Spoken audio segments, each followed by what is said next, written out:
What is good, y'all? Welcome to the Tap In with God podcast. It's your host, Terrence Alexander, but y'all already knew that. Hey, y'all know what the deal is with this podcast is to help you consider and ultimately trust God with your decisions because you don't need Givenchy, you need Jesus. All right, and I got a great guest here today. It's my man, Cameron Evans, and I'm going to give his bio really quick. He's an accomplished saxophonist who is a graduate from California Baptist University with his bachelor's and his master's degree in music, and he was born in Moreno Valley, California, but spent most of his time in San Jacinto and Hemet, and he began playing music. His first instrument was drums at church at the age of 8, and migrated to tenor saxophone at the age of 12. And at age 16, he began playing the soprano saxophone. And some of Cameron's influences are Joe Henderson, Benny Golson, Stan Getz, Kirk Whalum, George Howard, Marion Meadows, and Jack Beckenstein. And he is now married to his high school sweetheart, Chastity. And he loves the Lord and he loves God. And he recognizes that he has blessed him with his gift of music. So everybody out there in social media land and in cyberspace, give some big love to my man, Cameron Sax Man Evans. Yes, sir. Yes, sir. Hey, what's going on, man? If you can't hear it, they cheering real loud for you, bro. If you can't hear it. I, I can hear it. Man, how you doing, bro? What's going on, man? Hey, man, I'm doing pretty good. Can't complain. That's good. That's Can't good. You right. complain. You right. All right. That's good, man. I know you just got married to Chastity, your long-term high school sweetheart. So just go ahead and give a little bit about that as well. Yeah, man. Me and Chastity met in high school. Uh, as a matter of fact, we met in 12th grade. Mm-hmm. So we met just at the end of high school. Yeah. And it was funny because both of us weren't looking for anybody to be in a relationship with in that time. We were just kind of focused on college and post high school endeavors.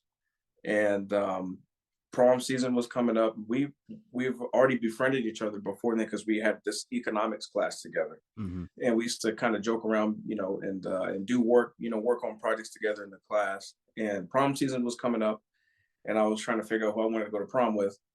And eventually, I went and asked her to prom, and she said yes. But at the time, we were just going to go as really good friends.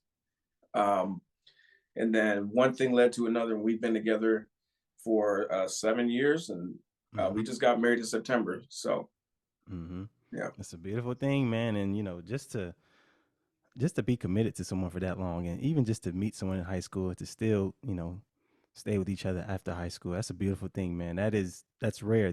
I think these days that's very much rare. So of course, I'm happy for you, and I was privileged to be a part of that wedding as a groomsman, and just had so much fun that weekend. And I'm just so happy for you, man. You guys, I really look up to this. I really look up to this man, Cameron Evans. That's why I have him on the show. And the title of this episode today is going to be called Adulting because he's been mature probably his whole life. I haven't known him his whole life. I've known him for like I've known him for like the last like 4 years, 4 or 5 years, but he's just extremely mature, and he's younger than me by 2 years. So I look up to this man, and I'm inspired by him, and I'm motivated by him, just to see how he does his thing. So we're going to talk about adulting today. So the focus scripture we're going to go through is 1 Corinthians 13:11, which I'm paraphrasing, where it says, when I was a child, I spoke as a child, I thought as a child, but when I became a man, I put away childish things. All right. So for the ladies out there too, don't feel like just because it's a man that you can't, learn from this as well. This is for both genders. So we're just gonna speak a little bit about adulting, being mature in God, and just as a person too. So first question, Cameron, what does it mean to put away childish things? Well, I think what the scripture is referring to with putting childish things away is when we look at that, we have to understand that when Paul said he put away childish things, he made an intentional decision. He didn't just get up one morning and once he became of age, I don't know what they considered to be of age at that time, but he didn't wake up one day and was just like, I no longer have a taste for childish things. It's something that you have to make a conscious decision to do, and start to mature as an adult. Sometimes it bleeds into your adulthood, some of your childish things, but that's all part of being an adult. And he said once he became a man, he began putting childish things away.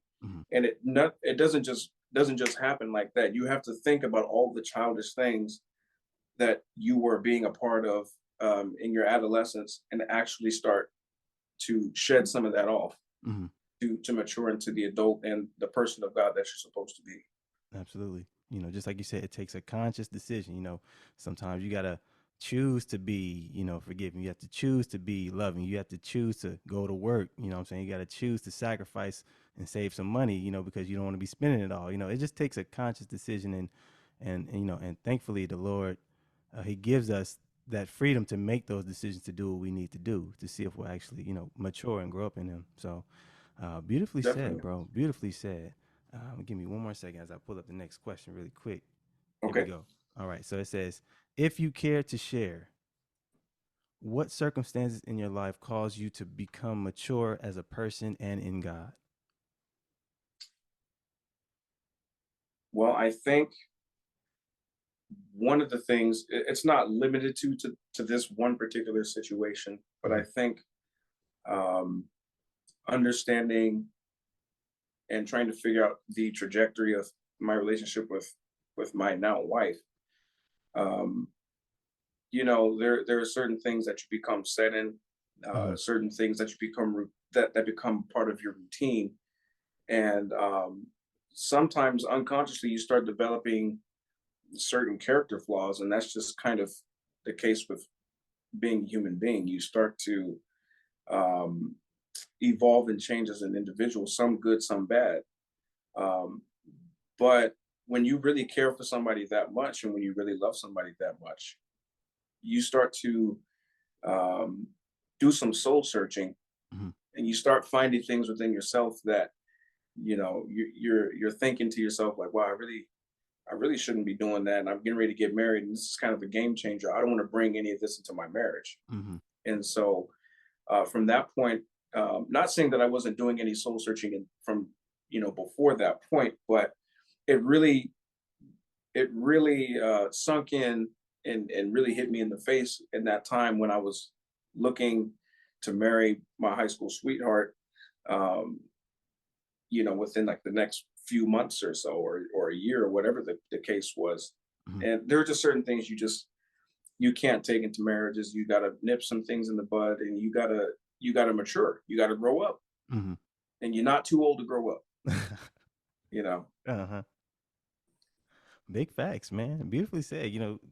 This kind of going off what you said in the first question too, or off your first answer, making a conscious decision. You have to become aware. That was one of my podcast episodes, awareness, becoming aware of who you are, doing that soul searching, doing that necessary work to just do what you need to do. And marriage can be that icebreaker for you to be like, hey, I got to get some things together. I got to do what I need to do, and make some changes, whatever um, maybe quote unquote wrong with me. I don't want to take this into my marriage, so my wife has to deal with this as well.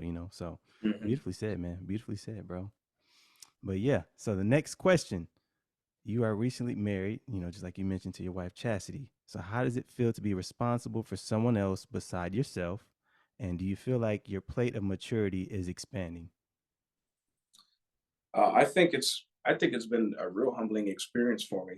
Mm-hmm. Um, when they tell you when you get married to somebody that you're as the man in your relationship, you're supposed to you take on the responsibility of taking care of your family. Mm-hmm. Me being my wife, I have to take care of her. Mm-hmm. And just recently, if I'm not being too upfront, certain things have transpired with her employment, and I was left responsible to take care of all the financial necessities and responsibilities around the house. I had to Mm-hmm. take care of certain things. Um, so yeah, it's been kind of humbling, but it's also been rewarding as well. Um, there were some sacrifices that I had to make financially. I had to sell one of my, actually my only car. I had to sell that car in order Mm-hmm. to alleviate monthly car notes to save money for the household. Yeah. Um, look, stuff like that. It's been a humbling experience, but I know it was necessary, and I know it's going to help us in the long run. Mm-hmm. Um, so yeah, for that part, yeah, it's been kind of humbling, but yet rewarding, and it'll continue to be rewarding as Mm-hmm. the Lord as He decides to bless my obedience and mine and Chastity's obedience, because that's what he looks for. You know. Yep. And what was the second part of your question? I think I said, do you feel like your maturity plate is expanding? Like your plate of maturity, is it broadening? I think. Yeah, I would say so. I would definitely say so. Because when you get married, you're no longer two separate people. Yeah, you both have your own way of doing things. You both have your own way of thinking. You probably have your own way of making decisions, um, and I think being married, we've only been married for a little bit over a month now, and I can already feel and see that my maturity as a man and as a married man and as a man of God to be expanding, because it's not when I make decisions and when I go out of the house and go shopping or whatever the case is, my wife is always something that I'm consciously thinking about. Whereas, how is this going to affect her? Because it doesn't just affect me anymore. It no longer just affects the individual; it affects both of you. So, whatever mistakes you make outside of the household will eventually reflect itself in your marriage. Whatever I do to me out there in the world, I do to her. And even if she doesn't know right up front, it will manifest itself sooner than later. So yeah, there's just certain things that I feel like I've matured in, just being married and being through the experiences that I've already had within like our first month and a half of marriage. Beautifully said, man. And just like you mentioning, when someone gets married, the two becomes one. So just like you mentioned, whatever it is you do, it's affecting her. Whatever it is you do, to yourself, she's gonna feel it. It's gonna manifest eventually, and it's just a matter of making good decisions, making good choices. Being considerate of her, just like you mentioned, you're always thinking about her. So beautifully said, man. Beautifully said. Like once again, I'm extremely proud of you. I'm happy for you, man. And if you need anything, you already know I'm here. But I got a bonus question. This is impromptu. I didn't write this down. I got a bonus question. If you didn't play the sax, what would you play? I would play the bass. Okay, good choice. I don't know, man. It's just something about laying that groove down in that pocket. Being like one unit with the drummer. I don't know, man. I feel like I'm a bass player in most cases when I'm listening to music. Yeah. I listen for that bass line. And sometimes I just learn bass lines on the saxophone just because I like them. I love it. I mean, and that's one way to improve your sax skills too, because the bass players, they can get real oily and get real oily. They just slide greasy, they just sliding all over the bass and just walking, and that really does improve your jazz chops and your jazz licks. But I mean, other than that, man, I think that's about it for this episode, brother. Thank you again so much for being a part. And once again, y'all, this is my homie, this is my dog, and we go way back 4 years already. Yep. We go way about back 4 or 5 years, somewhere around there. Right. Somewhere Exactly. along the line, I lost count. But it's all good. It's all good, man. But yeah, you already know what the deal is, man. Tap in with Cameron Evans. He has a single too from some years ago, and I was a part of it. I played drums on it. Go ahead and shout out that single real quick too, bro. Yeah, man. The single, I released it back in 2019. It's an original composition of mine, and it's entitled "Dwelling Place." It's featuring myself on soprano saxophone, of course, yours truly, Terrence Alexander on the drums, locking in that groove in that Absolutely. pocket. Locking. He said, remember I said my dad taught me well. He said my dad and my brother, they taught me well. Organ, right? Yeah, my dad plays organ, my brother plays drums. I said they both taught me well. That's right. They trained you right. Right. Yeah. And then I have my good friend on bass. His name is Caleb Gonzalez. Really terrific bass player. And his dad, Eddie Gonzalez, actually laid keys on that tune. And my other good friend, Joshua Lomeli, he played some acoustic guitar in there. So you'll hear some of that in there. And like I said, the name of the track is called Dwelling Place. If you have any long drives or anything like that, or you're just listening, trying to look for something new to listen to, go ahead and slide that in your Apple Music or your Spotify or YouTube or whatever the case. But I really enjoy that too. It's a nice tune. And I think it's just like you said, if you're on that long drive, just put it on repeat.